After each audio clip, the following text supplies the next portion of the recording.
Pasca insiden di Manokwari, sejumlah mahasiswa Papua ini menggelar aksi solidaritas di depan asrama mereka yang berada di Jalan Lanto, Denpasewang.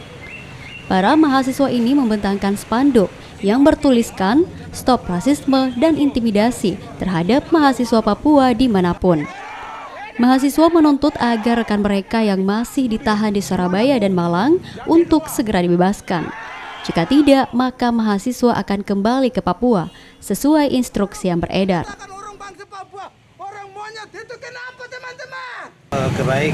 Harapan kami baik dari Papua ataupun Papua Barat, kami mengharap kepada Bapak Presiden untuk bagaimana cara menindak tegas kepada para oknum, baik itu Polri, TNI ataupun oknum ormas yang dengan seenaknya begitu menindak tindakan-tindakan yang tidak proporsional. Kami berharap satu bahasa saja buat para media bahwa kata di Papua itu tidak membedakan yang namanya ras, suku ataupun perbedaan ya. Karena kata di sana itu berbeda-beda tapi tetap satu, kita tetap rukun.